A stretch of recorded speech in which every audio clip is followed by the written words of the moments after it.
Dear మంచి మనిషి, నీ మనసు చాలా మంచిది. అది నీకు తెలుసు. వాళ్ళకి కూడా తెలుసు. ఎందుకంటే మంచంతా వాళ్ళకే చేస్తున్నావు గదా! కొంచెం నీకు కూడా దాపెట్టుకో. అవతలోళ్ళకి ఏదన్నా సహాయం కావాలన్నా, ఏదన్నా హెల్ప్ కావాలన్నా, నుంచోవాలన్నా, నువ్వు వాళ్ళ కోసం ఎన్నెన్నో చేసేస్తూ ఉంటావు. తప్పులేదు. యాస్ ఎ మనుషులుగా మనుషుల కోసం మనం నుంచోవాలి.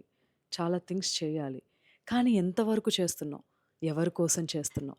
అండ్ వాళ్ళు తిరిగి నీ కోసం ఎంతవరకు నుంచుంటున్నారు? ఎంతవరకు వస్తున్నారు? ఎంతవరకు చేస్తున్నారు? మనం ఎక్స్‌పెక్ట్ చేయాలా ఇలాంటివి? మనం ఒక మనిషి కోసం ఏదేదో చేస్తూ ఉంటాం. ఇన్ రిటర్న్ మనకి రావాలి, వాళ్ళు హెల్ప్ చేయాలి అని అనుకోవడం తప్పు కదా! అని అనుకోవచ్చు. కానీ నీకు అవసరమైనప్పుడు ఎవరు నుంచుంటారు గురు? తప్పైతే. నువ్వు గూడా మనిషివే. నీకోసం గూడా నుంచోవాలి. ప్రతి మూమెంట్‌లో నువ్వు నుంచున్న వాళ్ళు, హెల్ప్ చేసిన వాళ్ళు, నీ కైండ్‌నెస్‌ని రిసీవ్ చేసుకున్న వాళ్ళు, ఎంతైతే రిసీవ్ చేసుకున్నారో 100% నీకు చేసే అవసరం లేదు. అట్‌లీస్ట్ నీకోసం 1-10% అన్నా చేయాలి గదా! చేయాలి గదా! నువ్వు వాళ్ళ కోసం సముద్రాలు దాటేస్తున్నావు. కనీసం వాళ్ళు నీ కోసం ఒక చిన్న బ్రిడ్జ్ కూడా దాటలేకపోతున్నారు. Never ever. నీ కోసం కనీసం ఒక చిన్న బ్రిడ్జ్ గూడా దాటలేని మనుషుల కోసం నువ్వు ఈదుకుంటూ సముద్రాలు దాటేకు. అర్థమైందా?